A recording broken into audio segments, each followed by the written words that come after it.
so today I'm reviewing Anchorman 2, The Legend Continues, a sequel to Anchorman. The storyline this time is the crew have split up. Ron Burgundy is with his wife, Veronica. They're now on a news station, but he gets fired from that news station, and sort of everyone's just apart from each other. They're not really doing much. Some of them are doing some things, but their lives aren't that great. And then someone approaches Ron and they're like, I'm doing a 24-hour news thing, and do you want to come and do a 24-hour news thing with me? And now Ron Burgundy's going to go and do a 24-hour news channel, and he's going to take that by storm in New York. So, the first time I saw that they were making Anchorman 2, I was like, not too sure about that. Does it really need a sequel? Then I saw the first trailer, I was like, I'm not excited for this. Then I saw the second trailer and I was like, alright, this looks like some moments could be good. I can report, you see what I did there? Because they report news in the film. I can report that I didn't enjoy Anchorman 2. I'm sorry, but I really didn't enjoy it. There's some people that I know that have really been enjoying this. I'm just gonna say the cast quickly because you still got Will Ferrell as Ron Burgundy. You have Paul Rudd as Brian. You have Steve Carell as Brick. You have Christina Applegate as Veronica. You have James Marsden this time as Jack Lime, who is working on the news station. You have Megan Good, who is Lydia, who is like the head of the news station. And you have David Cockner. I'm sorry, I said his name complete wrong, as Champkind. Yep, you have that. That's the main people of the film. And then there's Dylan Baker as well. I forgot his character's name, but he's also someone that works on the news station. Ron Burgundy is possibly Will Ferrell's best character that he's ever done. There's some comedies that I really enjoy him in, and then there's some that I really, really don't enjoy him in. This, I think, I think this character's the best. But Anchorman 2, my reasons for not enjoying it is just, this time they seem like they were trying to make the first film again, but because they had a bigger budget now, just to up the game on it. Yes, it's this sequel with the new idea added of the 24-hour news station, what sort of news they're going to report, how they're going to get popular, how they're going to be better from the other news stations and things. But there's just one moment where I was just like, this is the first film. They've just upped it more. They've just added more to it to try and have it cooler. There's just a scene where I was like, what's the point? Brick as well. Steve Carell, I love Steve Carell. I really like him.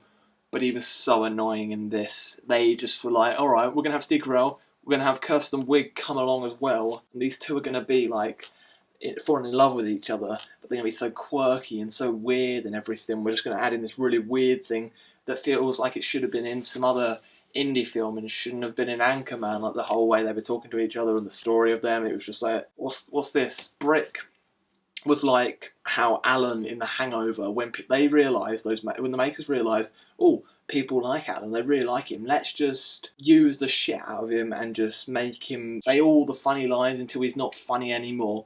With Brick, he just kept saying lines. The character of Brick felt completely different from the first film. Now, this won't sound quite right, but Brick in a way he was weird. He said his weird things, he said his weird lines where he's like, loud noises, and was saying all that stuff at that point. And there's all those weird things like his I love lamp and all those silly things. But there's one scene where he speaks normally, when they all introduce the people in Anchorman. Now, I watched Anchorman earlier on, after I'd seen Anchorman 2, just to sort of remind myself of the first one and sort of compare them to each other. And Brick is a weird character, but he still has that scene where they introduce themselves and he seems normal. He says something really weird, but he still seems like a normal person. In this, he was just like, let's make him really, really stupid this time. Oh my god, they just made him incredibly stupid. This film to me was just so stupid. Now, I know it's meant to be set in the 80s, and I know there was race and stuff with all the problems there, but this is a film written in 2013, and they have this whole race joke in there that I was just like, no, this is not funny. Just with Will Ferrell saying one word for ages, and it's about the character Lydia Jackson, and I was just like, oh, this is not funny. I seem really annoyed about this, about Anchorman 2, but I didn't have the highest hopes for this because I'm not thinking the trailers look too great. but I had some hope thinking it would be good. I hardly laughed at this film. Maybe I'm getting too old, I'm only 22, but maybe my humour's just getting just a bit weird now, and I'm just not laughing at those things. Now there's some comedies that I still absolutely laugh at. This was just one that only made me laugh 3 times, and it's like it's a skit after a skit after a skit. But with Anchorman, the first film, it sort of had all these, it still had a proper story to it, but in this it just seemed like they wanted to just throw in so many different things. The finale was fun.